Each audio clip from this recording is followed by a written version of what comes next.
Hi, I'm Ben Province, and welcome to Show Me the Music. On today's show, we have one of our regulars back in studio. That's right, Larry Fallout Morris of the iLLPHONiCS. Through the years, the rapper has been a reliable ambassador of our city's music scene. Larry's eclectic appreciation of music and love for his native St. Louis are unmistakable. And with notable recognition on a national scale, iLLPHONiCS have brought something authentic to the area during their 17-year existence. Their latest record is called Moonglow, and it's just another reminder of how much this band loves to push the limits of what hip-hop can be. Thank you for coming back to be on the show. It's the tradition, right? It is. I wouldn't feel right if we went more than 2 years without having you on. Well, I'm always happy to be here. Yeah, well, I'm happy to have you on. And the new record, let's get right into it. You got a new record out called Moonglow. Yes. There's a lot of lunar symbolism, and I wanted to know why that was. Well, a lot of the album was written at night. You know, it's the time that I got to reflect the most. I was spending a lot of time up late. My sleep pattern, this whole pandemic just threw everything off, you know. So I was spending a lot of time up just writing, and it was under the light of the moon, essentially. Like, you know, you waking up 1 or 2 o'clock in the morning, and if that's when the song hits you, that's when you write it. It was a lot of lyrics based around what we were just feeling, because I mean, it was and that's another piece of the Moonglow puzzle, was transition. The moon goes through lots of transitions, and we were going through a transition, and not only as we were going through transitions, the world was going through transitions, you know. And so it's just writing about those things, because the vulnerability of our music is something that's important to us, because we're human beings. Yeah. Like, we get up, go to work, take care of our families like everybody else. So we were really, really connected with the struggles of a lot of people at that time. So. Yeah, and I wanted to touch on the writing process a little bit more, because I know you come up with the lyrics and the band comes up with the arrangements. Now, how does that process work? It kind of fluctuates. Like, sometimes the guys might come up with a hook and I'll write off the hook and I'll make it work. Or, you know, I have an idea and I'll put it with music and so on and so forth. It just all varies. And we were talking off camera, this album continues some classic iLLPHONiCS themes, I think, in a certain way. The song on the record, Level Up, is very similar to the song Heights, in that it's dedicated to your mother who you lost. And, but there's that symbolism of rising up. Just take a chance, I make it where it's worth all your time. I know you'll shine. So take. Unfortunately, I lost my mother to stage 4 cancer in June of 2018. And when I was writing Heights, she was going through that process. And so my mom and I were having a lot of conversations. And so I knew that it was a time in my life that I was gonna have to go to another level that I wasn't used to, because it's different when you don't have your parents with you, right? You take everything that they teach you and you have to, you know, you make it real, you know? And for me, when we wrote Moonglow, I wanted people to get a mindset of where I was now. You know, like, Heights is, I see the heights that I need to climb. Level Up is like, I'm leveling up. Like, you're either with it or you're not. I need more than the average. Mediocre, subpar, not my standard. I need more than the average, and mediocre subpar, not my standard. I watch my mom fighting cancer. And what was really cool about it is how the guys loved the song. They embraced it. And when I heard them like, that's our favorite song, I'm like, yeah, you know. So yeah, definitely wanted to, through the music, let my mother know that, you know, I got it, I'm with it. You know, it's not like I was doing bad when she was sick. It was just like, I knew spiritually and mentally it was time for me to go to the next phase, because that was a phase dealing with that. So Yeah. Another theme that we've seen before in iLLPHONiCS music is California. Palm Trees, you released a couple years ago, that song. And now you've got Kobe. Yeah. Talk about that one. Yeah, so when we wrote Palm Trees, when we did a California tour in 2000, time flies, 2016. We did the whole, like, California from top to bottom. And we came back with just a different spirit. And it felt natural for me, because my mother's real father is actually from California, from the Los Angeles area. And I talk about it, I never met him, but when I go out there, people like, you got a little bit of that vibe in you. So when we went out there, we came back, we talked about it. We knew we wanted to speak about it, but we hadn't figured out how to do it. Then the music came out and it worked. But this time I went out to California in early 2020, before the COVID scenario hit. I was 10 minutes, 15 minutes away from where Kobe crashed. I was right out there when it happened. Like you could hear the helicopters flying over the apartment.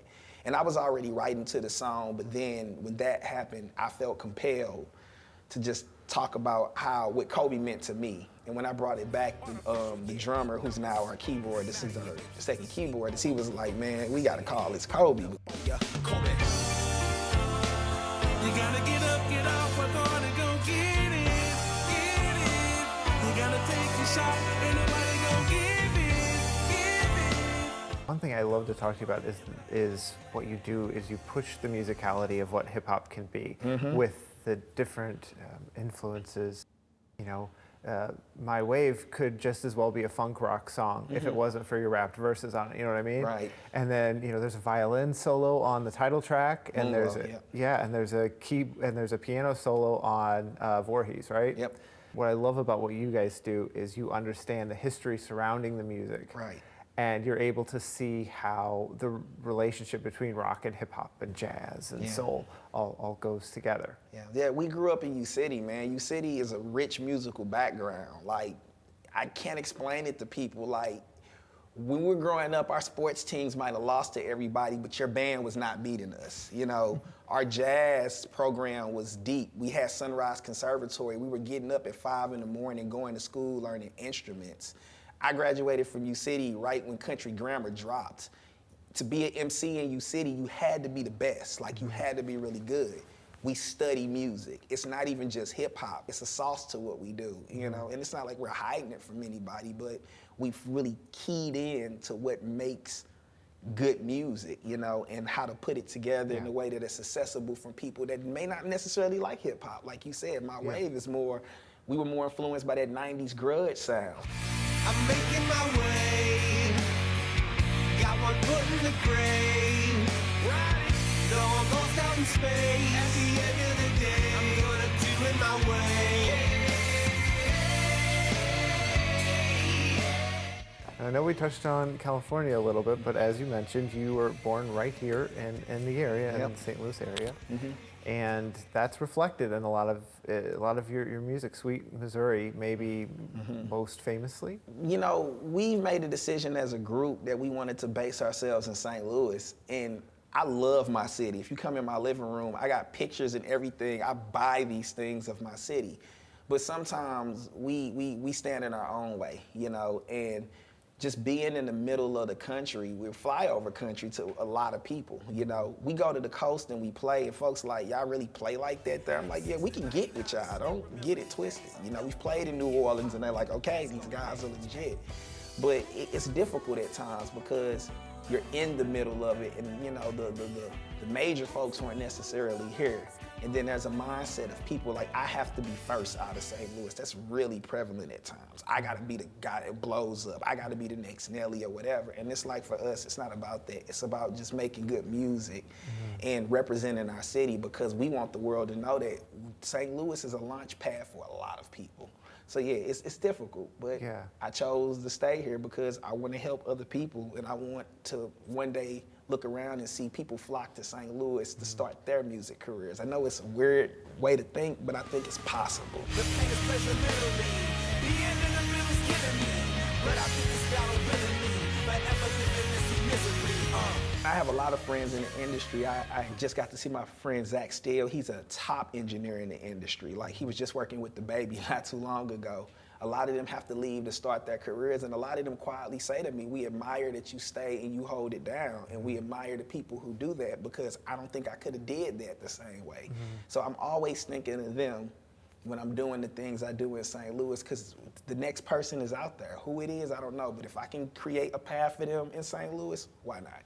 And what opportunities do you feel are here in St. Louis, and what can we do better to kind of facilitate those going forward? Yeah, well, for me, I'm really working with organizations right now to really figure out the music infrastructure piece. We have to create better music infrastructure, and particularly I want to see it in the city. We see that it's happening in Chesterfield and the county.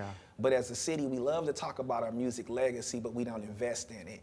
And even though I'm a fan of cover music and I support people who play that because that feeds a lot of people, we sometimes overlook the original music that's coming out of this city. Had a friend from Kansas City recently tell me, don't nobody fuse music together quite the way St. Louis does. You know, they come from places where they're purist. Jazz is played a particular way. In St. Louis, we were like, this is cool, jazz is nice, let's put some rock with it, you know? And so we really have to put the dollars behind music infrastructure in St. Louis and make it a place where people want to grow and stay, because this is an intersection. People come here and get their chops up, they get to play with other groups and learn, and then they go other places. And when we see that we have the talent and we need to keep them there, I think the narrative in St. Louis will change. I really believe music will be the precipice for change in the city when we decide that we want to invest in it, like we invest in visual art, like we invest in theater. You know, once we get to that point, I think we'll see a difference. But the talent's here, it leaves. Yeah. So how do we retain it? And Right. that's the conversation that I think we need to talk when it comes to entertainment and culture, and we're not having enough of those conversations. Yeah, and that's why I like to have you on, because I love to hear your insights on that topic. One thing I love about the iLLPHONiCS is that it's such a melting pot, not just stylistically, but racially. And I think it's a portrait in certain ways of what St. Louis should be. Absolutely, and we represent that coming out of the U-City area. Like, that's if you look at the history of St. Louis, U-City was landmark for these things. And so for us, we show that St. Louis is diverse. It can be diverse, and we love diverse music. And we can do it here. It can be done here. It's happening here. You know, we just have to love ourselves and say, look, this is what we do. Well, thank you so much for Thank you for coming on having me. once again. So what is it, 2023 is the next one? Yeah, I'm down. Let's book it. All right. And you're watching Show Me the Music. iLLPHONiCS' latest studio album, Moonglow, is available now on streaming platforms. And for those who need a proper introduction to the band or just a refresher, iLLPHONiCS released the Best of compilation work 2019 through 2009 to digital outlets as well. And now it's time for a Show Me the Music update. And for that, we bring in Draco. What's going on, Ben? It is about that time. How you doing? Doing pretty well. Hanging in there, man. How are you doing? I'm good, man. So you put out a music video recently, Of right? course. My music video is out right now. It's called Way Up, so you guys check that out. And you have some news to share about another St. Louis artist. Of course I do. My man, E. Philly. Now, you guys have to know that a recent guest on Show Me the Music, E. Philly himself, has shared some exciting news since appearing on our show last March. Now, the St. Louisan and his wife are expecting their first child, you guys, in March 2022. And appropriately, he has to release some music. So he's released 2 singles that celebrate his family. And I can't wait for you guys to check those out. The song Hand to Hold is a track he calls, quote, an unabashed love song made for those windows down drives and moments when you can't feel anything but thankfulness for those you choose to keep closest. Sometimes you don't need the words to say. You've got me, I've got you, it's true. Keep Waking Up is something that he started writing with his former band Steeples. Now, in this song, he says you can hear his family's lives blended into the music. Isn't that a great description? I think so. So the track is a call to not take life too seriously and to celebrate those who surround you. Check this clip out. Lose sight of the view, it's you, me, and blue forever. Home is what you make it. I know that my home is with you. Hope you keep me. Both songs are available now on streaming platforms, along with his debut EP, New Place. Shout out to you, E. Philly. Thank you for the update. Of course, man. More coming, Ben. Well, that will do it for today's show. I want to give a big thank you to our guest, Larry Fallout Morris from the iLLPHONiCS. And on behalf of the entire team, my name is Ben Province, and I'm asking you to show me the music.